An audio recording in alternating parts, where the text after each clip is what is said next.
Good morning प्यारे बच्चों, कैसे हो आप सब लोग। उम्मीद करता हूँ कि आप लोग अच्छे होंगे, स्वस्थ, कुशल और मंगलमय होंगे।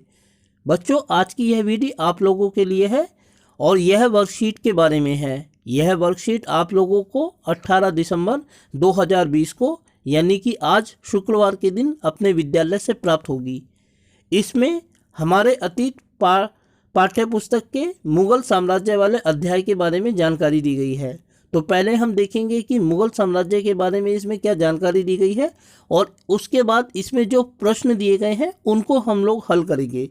तो चलिए हम जानते हैं कि क्या लिखा है इस वर्कशीट में मुगल साम्राज्य के बारे में। सबसे पहले एक बच्चे का चित्र दिया गया है जो अपने बारे में बता रहा है। विद्यालय पिकनिक के दौरान मुझे हुमायूं के मकबरे जाने का मौका मिला। आइए आज हम मुगल शासक हुमायूं के बारे में कुछ जानकारी प्राप्त करते हैं। और इसके बाद एक क्रियाकलाप लिखा है इसी बॉक्स में, पता कीजिए कि हुमायूं के मकबरे का निर्माण किसने करवाया था। तो दोस्तों, मैं आपकी जानकारी के लिए बता दूं कि हुमायूं के मकबरे का निर्माण हुमायूं की पत्नी हमीदा बानो बेगम ने करवाया था। जब हुमायूं की मृत्यु हो गई थी दिल्ली में पुराने किले से गिरने के पश्चात, तब उनकी पत्नी ने उनकी याद में दिल्ली में हुमायूं के मकबरे का निर्माण करवाया था। अब हुमायूं साहब के बारे में कुछ जानकारियां दी गई हैं, उसको हम पढ़ते हैं। हुमायूं 1530 से 1540 एवं 1555 से 1556। दोस्तों, ये 2 तारीखें इसलिए दी गई हैं कि मुगल शासक हुमायूं ने दिल्ली के ऊपर 2 बार शासन किया था। तो उनके बारे में जो जानकारी दी गई है वह इस प्रकार है।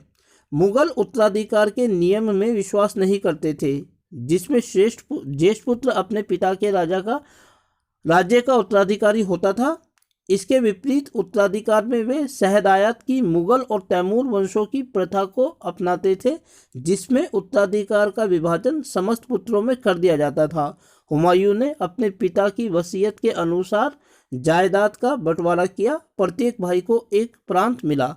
तो दोस्तों, जैसा कि हम हिंदू वंशों में देखते हैं कि पिता की मृत्यु के पश्चात जो साम्राज्य होता है वो बड़े पुत्र को दे दिया जाता है, मुगल इस बात को नहीं मानते थे। बल्कि मुगल तो इस बात को मानते थे कि पिता की मृत्यु के बाद पिता द्वारा बनाया गया साम्राज्य उसके सभी बेटों में बराबर बराबर बांट दिया जाता था। इस प्रथा को शहदायत कहा जाता था। यह एक तैमूरी परंपरा थी और मुगल भी इसी परंपरा को अपनाते थे। उसके बाद हुमायूं के बारे में कुछ जानकारियां दी गई हैं। दोस्तों, अब हम देखते हैं कि वे जानकारियां क्या है। अपने भाई मिर्जा कामरान की महत्वाकांक्षाओं के कारण हुमायूं अपने अफगान प्रतिद्वंदियों के सामने फीका पड़ गया था। दूसरी जानकारी है कि शेर खान ने हुमायूं को 2 बार हराया, 1539 में चौसा में और 1540 में कन्नौज में। इन पराजयों ने उसे ईरान की ओर भागने को बाध्य किया। और तीसरी जानकारी यह दी गई है कि ईरान में हुमायूं ने सफाविद शाह की मदद ली। उसने 1555 में दिल्ली पर पुनः कब्जा किया, परंतु उसके अगले वर्ष इस इमारत में एक दुर्घटना में उसकी मृत्यु हो गई। अब दूसरी जो जानकारी दी गई है वह है अफगान शासक शेरशाह सूरी के बारे में है। शेरशाह सूरी का नाम फरीद था और उसके पिता जौनपुर के एक छोटे से जागीरदार थे। उनके संरक्षक ने उसे एक शेर को मारने पर शेर खान नाम दिया था। शेर शाह ने साम्राज्य में विस्तार एवं वाणिज्य को बढ़ावा देने तथा संचार व्यवस्था को सुधारने पर बहुत ध्यान दिया। सोनार गांव जाने वाली एक पुरानी शाही सड़क की शेर शाह ने मरम्मत करवाई, जिसे काफ़ी समय तक ग्रांट ट्रैक रोड कहा जाता है। शेर शाह ने कुल 1700 सराय बनवाई।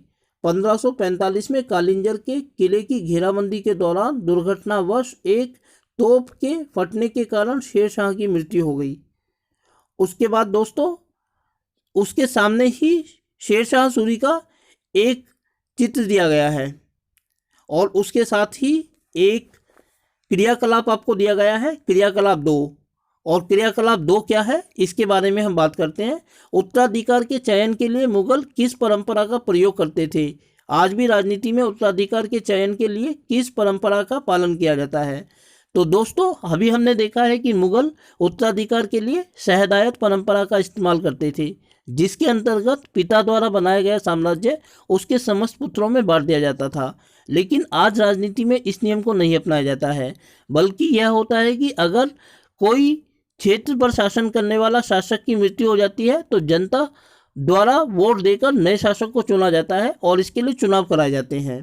उसके बाद दोस्तों कुछ सवाल दिए गए हैं और उनमें से हमें बताना है कि कौन सा सत्य है और कौन सा असत्य है।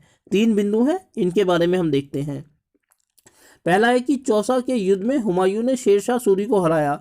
यह गलत है दोस्तों, असत्य है, क्योंकि शेरशाह सूरी ने हुमायूं को हराया था।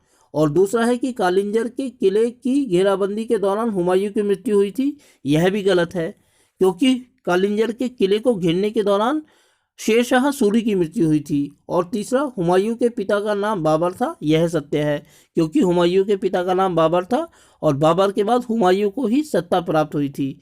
दोस्तों ये जो सभी चित्र हैं वो गूगल और एनसीईआरटी की पुस्तक से लिए गए हैं। तो ये थी आप लोगों की आज की वर्कशीट। उम्मीद करता हूँ कि आपको वर्कशीट अच्छी लगी होगी। जाने से पहले आपसे अनुरोध करना चाहूँगा कि आप वीडियो को लाइक और चैनल को सब्सक्राइब करना बिल्कुल ना भूलिएगा। और अगली वीडियो तक अपने आप को सुरक्षित रखिएगा, अपना ध्यान रखिएगा। तब तक के लिए आपसे विदा लेता हूँ दोस्तों। वीडियो को देखने के लिए आपका बहुत बहुत धन्यवाद।